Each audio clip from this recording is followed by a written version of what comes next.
I'm Tiffany, this is the Leica EV-1 and this is Albania.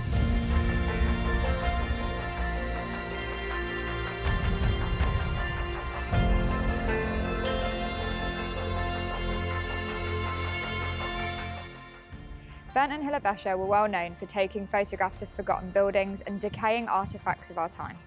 So, what better way to test out the new EV-1 than to head out into the abandoned steelworks of Elbasan?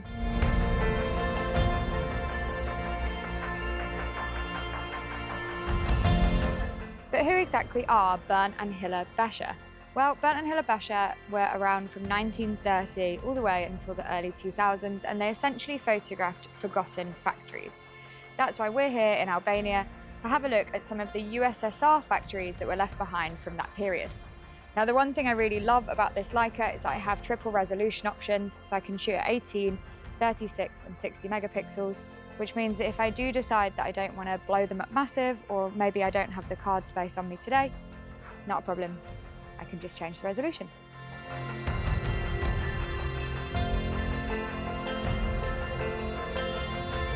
But what makes the M11 special is that BSI CMOS triple resolution sensor, and that is still present in the MEV. Now, alongside that, you have the Maestro 3 processor, which we're all used to in the M series cameras, so that lack of rangefinder hasn't changed too much, but it has made this camera more accessible for people who aren't used to using a rangefinder or who struggle with one. You can, of course, still attach an external rangefinder on top of the camera, and that will give you a similar feeling, albeit it's not quite the same. So if you are really interested in that rangefinder feature, you might be better off purchasing the M11, but for everyone else, this is a great camera. Bernd and Hilla used to use anything from a 90mm macro all the way up to 600mm, so thankfully the MEV-1 is interchangeable. Oh my god, it's a pig, guys. There's a pig and a puppy. It's like a fairy tale movie come to life. Look at this little guy. Hey, piggo. So one of the really big conversational points about this camera is the fact that they've removed the rangefinder from the M series. Now, why would that bother people? Our rangefinder, for those who don't know, uses a split image focusing mechanism to essentially determine the distance from where you are and where the object you're shooting is to help you focus. And a lot of people really enjoyed using it because it was very mechanical and it was very accurate. The question is, what are the advantages of EVF and why have they made this decision? The downside of a rangefinder is that essentially you can't always see your settings before you shoot. With an EVF, you can see how everything's going to look before you take the shot, and so that's why they've probably made this decision. For me, I'm a big rangefinder gal, but tell me what you like in the comments and we'll have a discussion about it.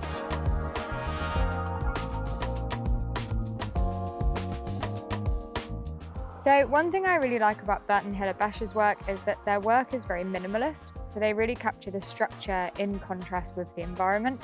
And I think that Leicas perform really well in that situation. I mean, obviously the Leica itself is very minimal and sleek, but it's also capturing the landscape and the minimalism of the architecture we're seeing beautifully.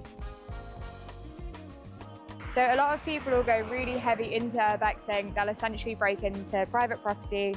It's not really for me, not that kind of adventurous person. However, what's really beautiful about Albania is a lot of the buildings are quite run down, and the owners are nearby. We just encountered a really great man, owns a garage, it's quite run down. He let us photograph it, he talked to us, really great. So if you need some tips on how to get great shots without putting yourself at harm, mini urbex.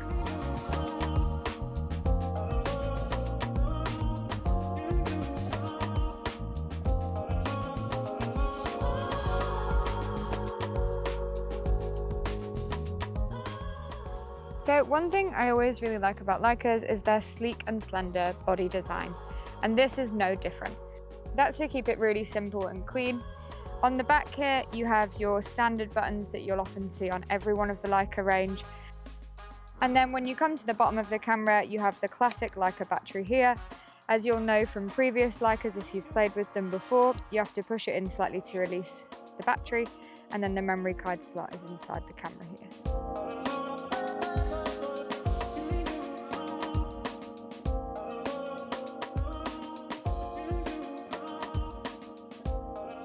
Quite beautiful with the the landscape and the coal in the background.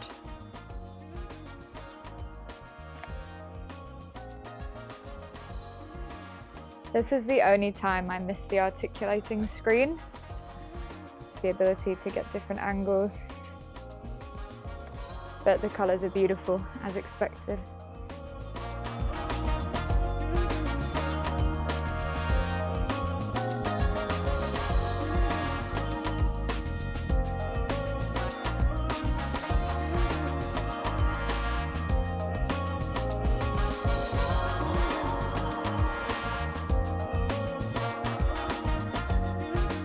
One of my biggest tips for doing this kind of photography is moving around, walking around, and being aware of your surroundings. So move around and take different shots from different angles.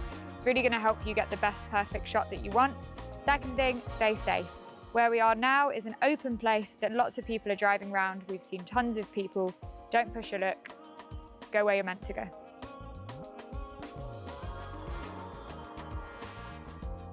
What do you reckon? Who needs a rangefinder, man?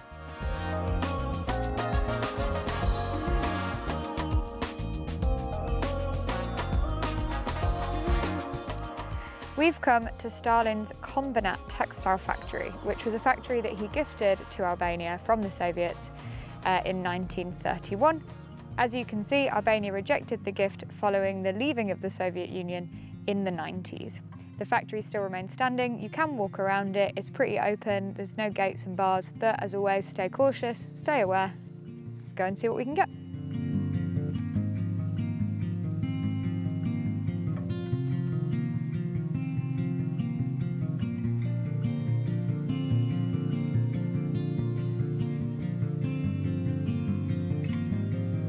One thing I really like about having a wide angle lens on is that you can get some really beautiful shots even if there's not very many places that you can move around. Great for urbexing. I'm on a 35 at the minute.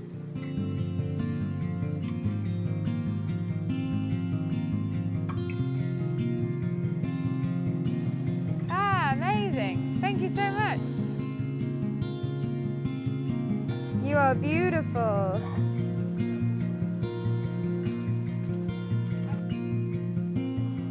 I do miss the rangefinder, like just a little bit, not that much, just a little bit.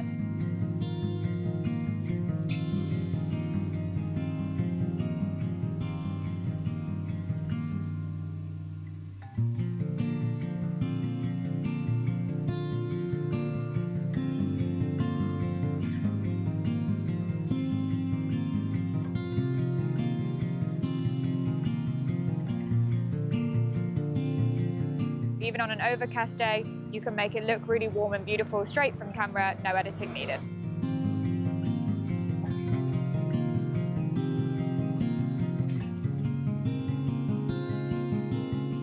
One thing I really like about Leica's lenses is the volume of control that I have. So even just with aperture, I can go in between stops and I can focus to where I want to in a difficult situation. So if you're shooting wide, that's really great in street photography.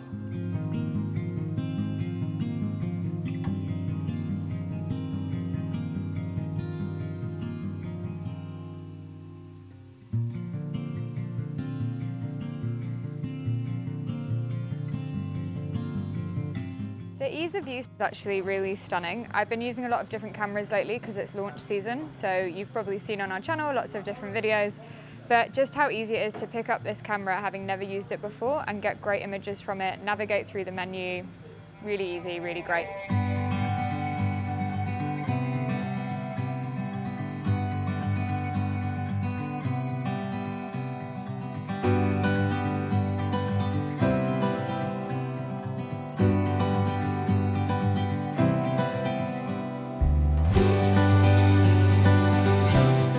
Time in Albania has come to an end, and it's been really incredible to see some of the lost, forgotten Soviet Union factories. Everything that you've come to know and love from a Leica camera is in the EV-1. I did think that I would miss the rangefinder, and whilst I did a little bit, actually having the EVF is amazing. It makes the sharp lenses even faster, the camera itself functions really well. The sleek lines of a Leica always impress me, but actually their simplified top view of the camera has been fantastic. And having just come back from using the Q3 4.3 in France, the interchangeable lens is a breath of fresh air. So would I recommend the EV-1? Absolutely I would, probably in addition to a different M series camera. It's a very different style of shooting, but it's a style of shooting that I've loved the entire time. Would I recommend Albania? 100%. The people here are incredibly kind and very lovely to photograph. I've been Tiffany, this has been Wex. See you in the next video.